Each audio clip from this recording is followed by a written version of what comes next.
សួស្តីអ្នកនរគ្នាបើសិនមកយើងមាន paper ហើយយើងចង់ publish នៅក្នុង journal យើងត្រូវធ្វើមិនខ្មិចមកតាមបទពិសោធន៍របស់ខ្ញុំគឺខ្ញុំប្រើ journal finder tools ចំពោះ journal finder tools គឺអាចមានច្រើនឥឡូវឧទាហរណ៍ខ្ញុំចូលក្នុង Bailey នេះចង់ជាដំបូងគឺយើងត្រូវ copy manuscript title របស់យើងដាក់ចូលក្នុង column ហ្នឹងទៅហើយនឹង abstract របស់យើងដាក់ចូលទៅហើយយើងចុចពាក្យ find journals ចឹងយើងនឹងឃើញហើយមានច្រើនមានរហូតដល់81 journals ដែលយើងអាច consider បានឧទាហរណ៍ថាទី1គឺប្រភេទ brand and behavior journal នេះគឺ submission to first decision ហ្នឹងរយៈពេល45ថ្ងៃ acceptance rate 36% ហើយចំពោះ publication fee គឺយើងត្រូវបង់$3,810ដើម្បី publish paper របស់យើងហ្នឹងហើយ impact factor របស់វាគឺ2.7 ចឹងចំពោះប្រភេទ journal គឺអាចមានពីរប្រភេទជាប្រភេទ open access ឬក៏ OA ហើយនឹង non open access ឬក៏ non OA ណាចឹងចំពោះ open access បានន័យថាពេលដែលយើងចង់ publish paper គឺយើងត្រូវ pay ចំពោះថ្លៃ publication fee ហើយ non OA គឺយើងមិនបាច់ចាំ pay ទេប៉ុន្តែគ្រាន់ថាប្រភេទ non OA ហ្នឹងរៀងពិបាករកបន្តិចភាគច្រើនគឺមាន OA មានភាគច្រើនចឹងអានេះ website Wiley នេះចឹងឥឡូវយើងចូលក្នុងសាកចូលក្នុង Springer Nature នេះទៅចឹងគឺយើង copy manuscript abstract របស់យើងដាក់ចូលក្នុង column ហ្នឹងទៅហើយយើងចុចពាក្យ find journal នេះ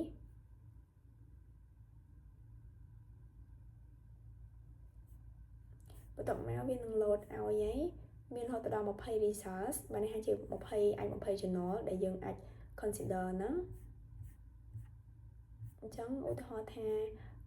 Journal of Epidemiology and Global Health ជាប្រភេទ open access បានថាយើងត្រូវ pay លុយ impact factor វា 3.1 ហើយ submission to first decision នេះរយៈពេល7ថ្ងៃអញ្ចឹងបើយើងចង់ដឹង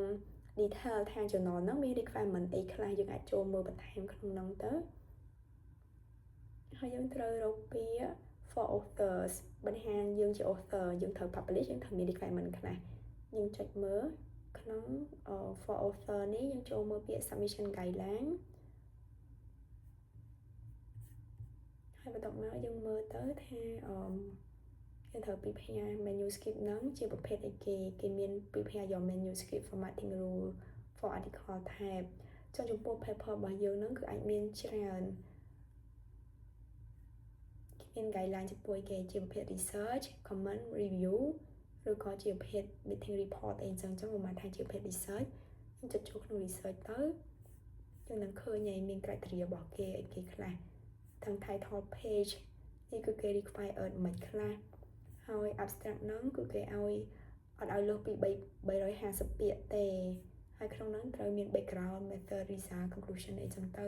keywords នេះគឺអាចមានពី3ទៅ10ពាក្យ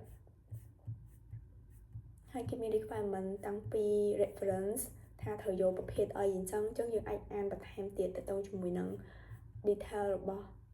journal ហ្នឹងហើយយើងក៏អាចចូលក្នុង website មួយទៀតឈ្មោះថា journal finder នៅក្នុង Elsevier ចឹងនេះខ្ញុំ copy manuscript ដាក់ហើយខ្ញុំចុចពាក្យ find journal នេះទៅវានឹង load ឲ្យមានរហូតដល់36 journal matching នេះដល់ខ្ញុំចុចហើយចឹងក្នុងហ្នឹងកន្លែងនេះគេមាន publication type ហ្នឹងជាប្រភេទ OA ឬមួយក៏ subscription ហ្នឹងដូចយើងឃើញនៅក្នុងនេះគេប្រាប់ថា no publishing fee charge ចឹងមានន័យថាបើយើងចុចពាក្យ subscription នេះគឺយើងមិនបាច់ចាំត្រូវមាន pay លុយដើម្បី publish paper ហ្នឹងទេអានេះគឺយើងចុចបើយើងចង់អាន OA យើងចុចពាក្យ OA យើងទៅគឺយើងឃើញពាក្យ open access នេះហើយ journal មួយហ្នឹងប្រើបង់លុយម៉ាន impact factor វាម៉ាន size score ម៉ាន acceptance to publication រយៈពេលម៉ាននេះចឹងគឺយើងអាចអានបន្ថែមទៀត